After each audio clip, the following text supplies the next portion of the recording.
আমার বিয়ের বয়স তো পার হয়ে যাচ্ছে, আমি বিয়ে কবে করবো? এই মাসে না পরের মাসে বলো। আচ্ছা তুমি যে এমন বিয়ে বিয়ে করে পাগল হচ্ছ, বিয়ে করে আমাকে খাওয়াটা কি তুমি বলো তো? মানে তুমি কি রাক্ষস টাক্ষস নাকি তুমি খাওয়াতে পারবো না? ধরো আমাদের ছেলে মেয়েকে কেউ যদি স্কুলে জিজ্ঞেস করে তোমার বাবা কি করে, সে কি বলবে? যে দাদুর টাকায় খায়। সেটা আরো অনেক পরের ব্যাপার। পরের ব্যাপার বাদ দিলাম, আমার ফ্যামিলিকে যখন কেউ জিজ্ঞেস করবে আপনার মেয়েকে তো বিয়ে দিচ্ছেন, ছেলে কি করে, তখন তারা কি বলবে? তুমি কি আমাকে বিয়ে করতে চাও না নাকি? না করলে আমাকে স্ট্রেইট বলো। কেন বিয়ে করতে চাবো না? আমার বিয়ের প্রেশার নাই বাসা থেকে। তাহলে তো কথাই নেই, তাহলে মাকে বলি তোমাদের বাসা যাক, হেসে খেলে মোজ মাস্তিতে জীবনটা পার করে দিব আমরা, ব্যাস চিল। তোর মার জন্য এক কাপ চা বানাবা, নালে পরে বলবে আমি তার ছেলেকে পর বানিয়ে দিয়েছি, এই সেই হাবি যাবি। আচ্ছা ঠিক আছে, আমি সবার জন্য চা করে নিয়ে আসছি, আর আল্লাহর কসম লাগে মার সাথে আমি ঝামেলা কথা। কি তোমার মার সাথে আমি ঝামেলা করি? কিন্তু বাজার নাই, বাজার করতে হইব, না করে আজকে সবার খাবো। আমি বয়স্ক মানুষ, এই রোদের মধ্যে আমি বাজারে যেতে পারবো না। আমি তো পারবোই না, বাজারে গেলে সব বেটা মানুষ আমার দিকে হা করে তাকিয়ে থাকে। ঠিক হয়েছে কথা কিন্তু সত্যি। তাহলে বাজারটা করবে কে? এর আগে আমরাও অনেক কিছুই করি, কিন্তু বিয়ের পর আমরা অনেক কিছু করছি। ও কি করছেন আপনি শুনি তো? কি করছেন? সারাদিন পায়ের উপর পা তুলে সিরিয়াল দেখেন। তুমি শুনেছো তোমার মা কি বললো? এই পুরো সম্পত্তি নাকি তার, তোমার কিন্তু কিচ্ছু না, তুমি কিছু করো না। বাজারে আমি যাচ্ছি,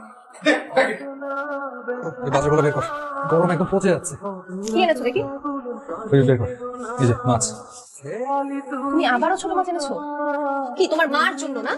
না না, মার জন্য হবে না, হবে সবার জন্য এনেছি। তোমাদের মা ছেলের ভিটামিনের দরকার আছে, খবরদার আমাকে খাইতেও বলবা না, রান্না করতেও বলবা না। শিশির মানে আমি কি আবার রুই মাছ এনেছিস? তোর বউ রুই মাছ পছন্দ করে বলে কি সারা বছর আমাদের রুই মাছ খেতে? মা। জানিস না রুই মাছে আমার গন্ধ লাগে। এটাতে কোনো গন্ধ লাগবে না, এটা নদীর মাছ, অনেক দাম দিয়ে কিনেছি, একদম ফ্রেশ রুই। ভাই এটা দিন আমি শুধু কোন দেখতেছি, আমি ছোট মাছ কাটতে না দেখো। তুমি এটা এটা কি বলিস? তুই পালাবি কেন? তুই একটা ছেলে মানুষ, তুই সারাক্ষণ যদি বাসায় থাকিস তাতে তো ঝামেলা হবে, তাই না? হয় একটা চাকরি কর, নাহলে একটা ব্যবসা কর, একটু বুদ্ধি করে চল। কাজের জন্য যখন বাসায় অর্ধেক সময় থাকবি, বাইরে অর্ধেক সময় থাকবি, দেখবি ঝামেলা অনেক কমে গেছে। এই যে ওরা দেখ, ওর একটা জিম আছে, আমার একটা আইটি ফার্ম আছে, তোর কি আছে? এখানে প্রত্যেকে ইনকাম করে, প্রত্যেকের একটা করে বিজনেস আছে না? তুই দেখ আমরা সবাই কিছু না কিছু করি, কিন্তু তোর কি আইডেন্টিটি? তুই তো কিছু করিস না।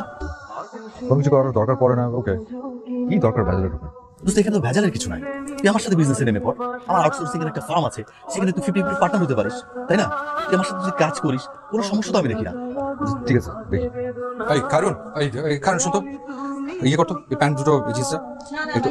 আমি কিছুদিন আগে মাজার বহুত ব্যথা হয়েছে, এমন টান খাইছি, ডাক্তারও দেখাইছি, আমার ডাক্তার একদম কাপড় দিতে না করেছে। প্যান্ট বের করতে গিয়ে দেখি সমস্ত প্যান্টই হচ্ছে ময়লা। দুটো প্যান্ট তো লাগে, তাই না? তো দাও না একটু ধুয়ে। হ্যাঁ কি? মানে প্যান্ট দুটো একটু ভিজিয়ে দাও একটু। হ্যাঁ, তো তুমি তো শুনলেই খায়রুন ধুতে পারবে না। তুমি আমাকে ধুতে বলছো, আমি তো কখনো কাপড়ই ধুই নাই। না এই পায়ের যাবো দেখে সামান্য এই প্যান্ট দুইটাও বউকে দিয়ে ধোয়াতে পারিস না? Good fat. এই পেট থেকে আমি তোকে জন্ম দিয়েছি, হ্যাঁ? সব জনকতে কাজ করে দিলাম না। আরে জায়গায় যাচ্ছে এখন কেন বলছো? কি করবো, মনে ছিল না। আর তুমি তো তোমার ফ্রেন্ডের সাথে ঠিকই দুদিন চিল করবা, আমি তো এই বাসার মধ্যে পড়ে থাকবো। প্লিজ যাও না। ওষুধ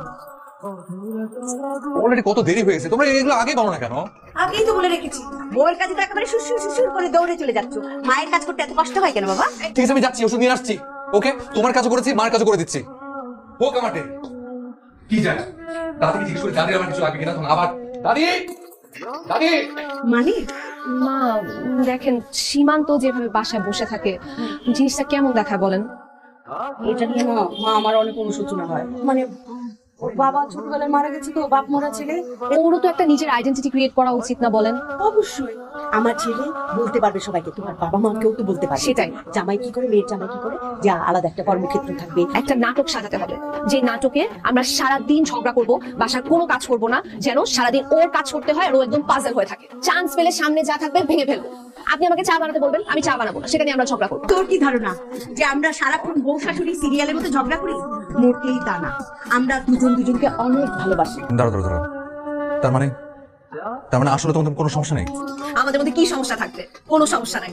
আমার তো মাঝে মাঝে মনে হয় মা তোমার থেকে বেশি আমাকে ভালোবাসে। না না হলে বলো, এরকম একটা নাটকে রাজি হতো অভিনয় করতে আমার বুদ্ধিতে? বিয়ের আগের জীবন আর বিয়ের পরের জীবন আকাশ পাতাল তফাৎ।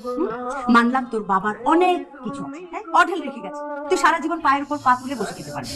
মা আপনার নাতি ব্যবসা করবে। কি ব্যবসা? ব্যবসা কি করব? ব্যবসা ব্যবসা কি করি?